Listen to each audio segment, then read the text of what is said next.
Welcome to Buddhas in Your Landfill.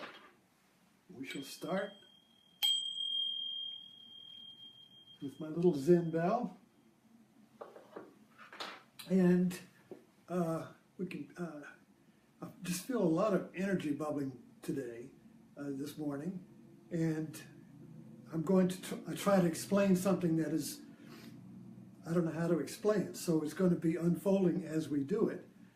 But what I do here, and what I hope you find informative and entertaining too,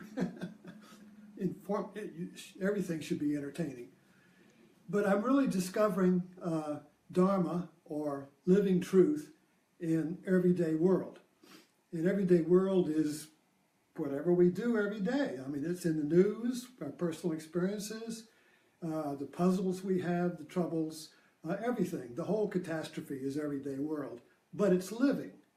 It's not yesterday, it's not somebody else's, it's your living world. It's my living world. Yet it's the same world. Yet we're in two different worlds, yet it's the same world. So the living truth is when these come together.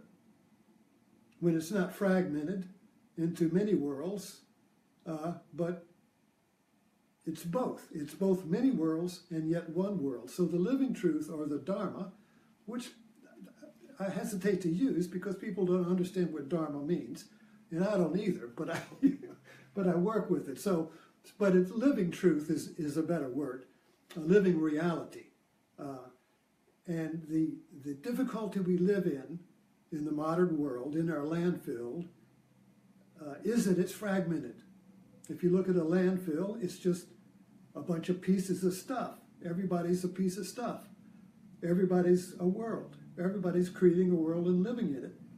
And we want, but there has to be one world. There can't be many worlds. Can't be many universes. Infinite universes, you see. No, there are infinite universes. Each one of us is a universe, but there's still one world. And we hunger for that oneness. We long for that oneness. Because if we don't find that oneness, we're just fragmented little worlds floating around like bubbles, lifting off the ground, lifting off the water, you see. Where is the ocean, says the waves. Where is the water, says the foam. Where is the ground, says the floating bubble, you see. So what this ground is the unity, and this is sacred. So where is the sacred is the question. Anyway, let's start with the morning haiku. I really love this one. And then I'll read what, I post these on my blog in the morning, tokillaminotaur.com. And so let's read this for a minute because it really fits into what we're going to talk about, which is rather exciting and kind of mysterious. And here's the haiku. With dewdrops dripping, I wish somehow I could wash this perishing world. With dewdrops dripping, I wish somehow I could wash this perishing world by Basho. So I wrote this morning. I'm suddenly swept with sadness. The sadness of the poet who cannot wash this perishing world. Of what? Of sadness. The sadness that everything perishes. All is dying, dying through our fingertips. This inherent sadness in life that is aware that it is dying, dying. Animals aren't sad. My cat isn't sad. My fish isn't sad. And I am not sad. Yet I feel the sadness. Life is dewdrops dripping, dripping, years dripping, dripping, tears dripping, dripping. And yet, the poet finds he's center, and he is the dewdrops washing this perishing world. If you are the dewdrops, you're not perishing. The dewdrops dripping. Does he make this wish while the dewdrops are dripping? And see, here's where the haiku brings it together. He says, with dewdrops dripping, I wish. Now, is he saying that while the dewdrops are dripping, I wish,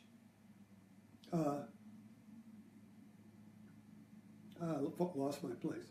Does he wish while the dewdrops are dripping? Or does he want to use the dewdrops to wash the world of its perishing? You see the ambiguity here. With dewdrops dripping, I wish, or do I want to wash this perishing world with dewdrops? The center shifts. I am the dewdrops, I am not the dewdrops. Sadness is transcended. So the ambiguity here, all these little haikus I'm discovering as I work with them, and you have to work with this stuff, you know? I mean, you really have to come to it without ideas, opinions, or whatever. You really have to come to it with a virgin mind, with an empty mind, and let the haiku or the poet or the art speak to you and reveal its secret, because all art is like encased ambiguity. It's not certain. It's not prose. It's not facts, you see. It's not mapped out there in a logical sequence. It's ambiguous. There's a mystery in there. What is it? So let's take a look at this. And let me share an experience yesterday, which has been like my Zen koan for the day. What happened here, I said. It was a very simple thing. But anyway, a cousin of mine came, and this is the difficulty with this Facebook. I always get in trouble, but I use my everyday experience and my family and friends. You didn't put that on Facebook, did you? Well, okay, so here we go. So anyway, a cousin of mine came by yesterday on the way. She lives in Washington, and she had 50th birthday. And so she stopped by here, and my wife had fixed her she does wood burning, and so she had two koi circling with the symbol, the Greek symbol of Pisces, and she had made a little burned plaque on wood. Oh, it was so beautiful. And so I had nothing, and so I wanted to, and so like they were talking and yada yada yada. So I felt like I was on the periphery and wanted to give something. So I went in the last night. I gave a talk on the cross in my martini hour, and so there was a cross there that I bought at a craft show. It was a hand-carved cross. It was similar to this one, but it had the Vesica Pisces on it, which is these two symbols here. They're interlocking rings. It's the symbol of the sacred marriage, but it's really the Vesica Pisces. And so I just took it up and went in there. I said, "Here's my birthday present for you," and I gave this to her. And well, she received it very graciously, and then I had to go up, and I got my little thing up, and I started to explain to her what the Vesica Pisces was and all that, and it was just so out of context, you know, and so it's kind of like, we get a lecture too, and they know I'm not a Christian. They don't know who I am, so it was kind of like. Somebody gives you a cross, you don't know what they want me to come to Jesus or something or what. So it was just like, it was just odd, you know, and so it was just odd. And so this kind of like, what was going on here? You know, what's the truth here? Now, even this morning, I'm meditating on it. You know, what was it? What is this Vesica Pisces? Why did I want to give that to her? What was I trying to tell myself? What was the truth here, you see? And so it's this is where these little things in our life are like little Zen koans, are like haikus. They're like puzzles. They're mysteries. What is the truth here? Because the mind, you do something, and you don't understand why you did it.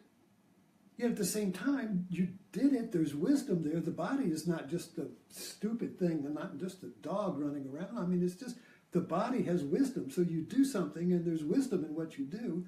But the mind, the little self up here, can't figure out why you did it. What's the truth here? So let's take a look at this for a minute. One of my hairs is getting my nose. I'm sorry.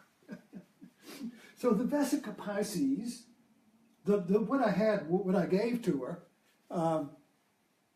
was a cross with the interlocking rings. And the interesting thing about the Vesica Pisces means vessel of the fish. right? It's a Christian symbol, the fish. Well, the fish is basically the sacred place of the Vesica Pisces, where the two rings interlock. And this is called, the medieval churches were built on this, Vesica Pisces. It's a sacred space. And it's not just a Christian symbol. It's also a Greek symbol. It's a universal symbol. But the interesting thing about it is that each circle has its, you see that this little point right here is the center of this circle, and this point right here is the center of a joining circle. So this circle has two centers, one here in the center, one on the rim. This circle here has its center in the middle and also its center on the rim. So when they interlock, this creates this Pisces, but it's symbolically as a wound or a womb. You can see it's a female symbol of the womb, but it's also the wound. And in the side of Christ, you have this wound, which is the Vesica Pisces, the wound in Christ. Is it a wound or is it a womb? Is it death or is it life? It's ambiguous. It's death and life, you see. And that makes the sacred. The sacred is when ambiguity is held and contained, you see. So it's mystery. It's ambiguity, this or that. I don't know. It's one or the other. It's ambiguous. It's both at the same time. But you see, you can't have both at the same time, yet you do. That's what makes it mysterious. But then let's get back to this subject and object idea here. This is very difficult to understand. It's taken me years to understand it, and I'm still working on it because you have to see it in your everyday life. So getting back to my little experience with the birthday girl, it was her 50th birthday, and 50 is kind of like the midway. If you figure out you're going to live to be 100, 50 is 0. 50 is negative going back to my birth and positive going up to my death. So 50, figuring you're going to live to 100, 50 is the middle, ground zero. So it's an important birthday. So this is kind of like 50 right here. But okay, so let's look at our consciousness. Now we all have this experience. What I was experiencing in that meeting yesterday was me on the periphery or the rim. In other words, this is the feeling of you looking in on something from the outside. The image of this is the little person outside looking in on the Christmas party, and I'm out in the cold, and it's raining, and you're looking in, and you want to be inside, but you're outside. You're in exile. So this is the feeling of me looking in exile from other people, in exile or not connected with other things going on, the world, or even my own experience, being outside of my own experience and criticizing it. Why did you do that? That I'm outside of myself, you see. So this is where most of us live all of the time, is on the periphery or the rim of experience or being on the outside. So in that little meeting yesterday, I felt like I wanted to, everyone else was kind of like in the room there, my wife and our cousin and all that, they were all kind of like in this sacred space here, and I was kind of like on the outside. How do I get into that? We all have that experience. How do you get into that space, you know? So I wanted to give something, but it turned out to be kind of odd, as I said. However, what I'm trying to get across here is the sense of me being on the outside. And when I'm on the outside, let me, right here, make this bigger, okay? So when I'm here, well,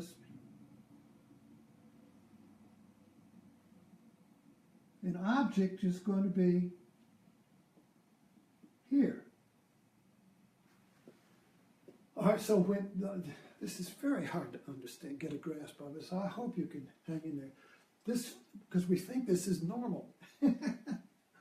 So when I feel like I'm on the outside of experience, I'm looking at, well, just like this right here. So if I'm looking at that as an object, I'm outside of the object, so I can see it. I'm a subject. I'm kind of like I'm like there's no head here, and there's the object, or it could be the world, or it could be you. You know, in other words, I'm a subject looking at an object that is it. Okay?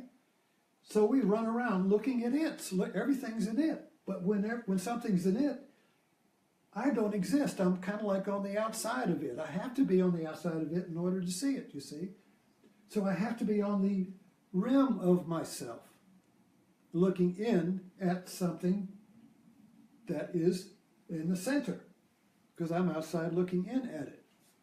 But then let's shift that, you see, to the other consciousness, which has me as center. Now, what does that feel like? Well, when me is at center, there is no object. We're at home because there's no boundary. When me is at center,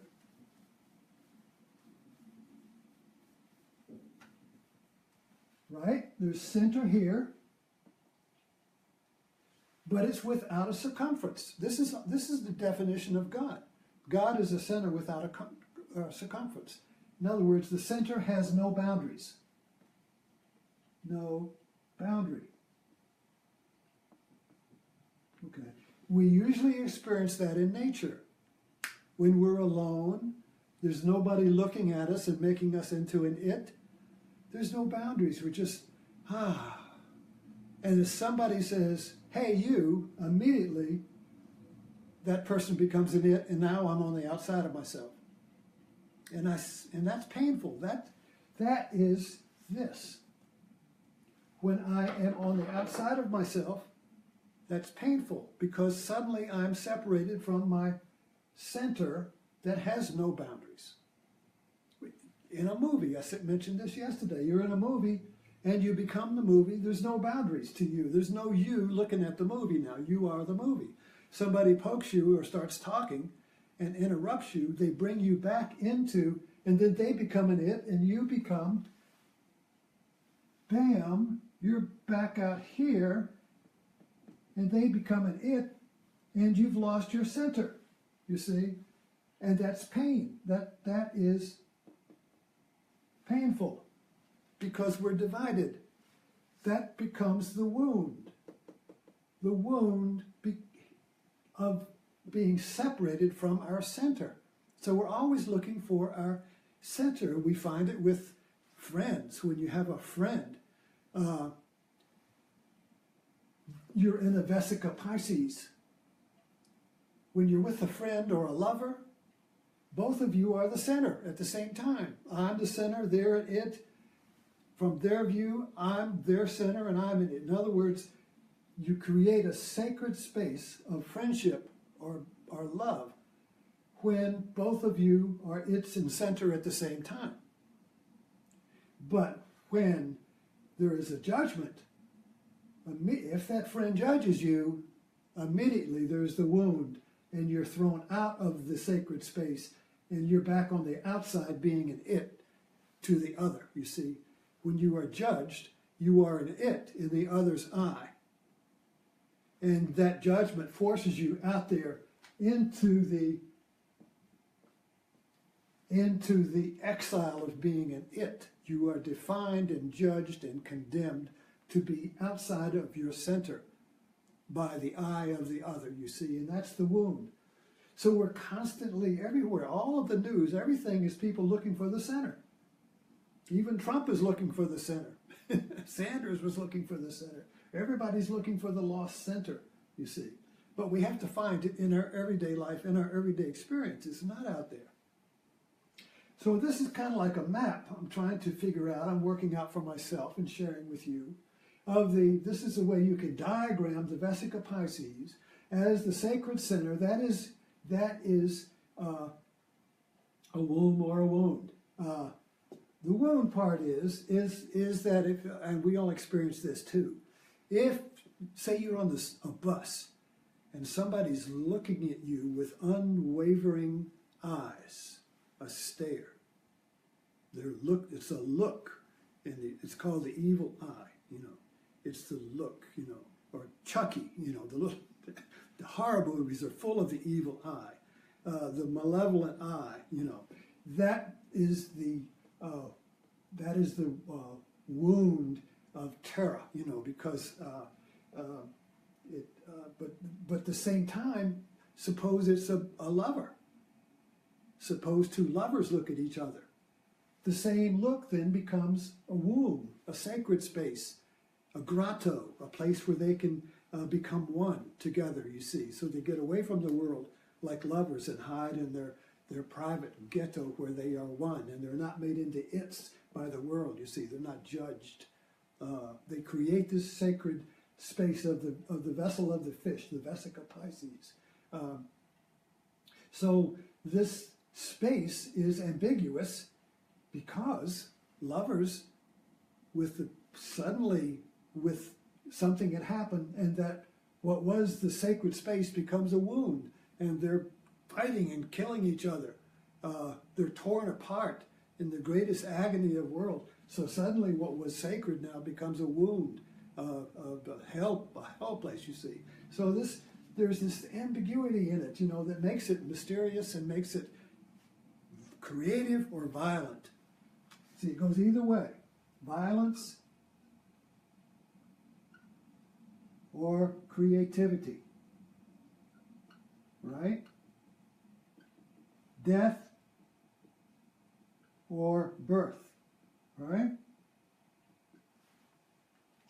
So this sacred space is ambiguous. It's death, it's something's died, something is born. You can't separate it. Okay. I think that's it for today. So we'll pick this up tomorrow. And I hope you could stay with me on this. Go watch it again. And we'll pick up this tomorrow. And go look at a fish. And thank you for visiting. And I hope you find a Buddha in your landfill today.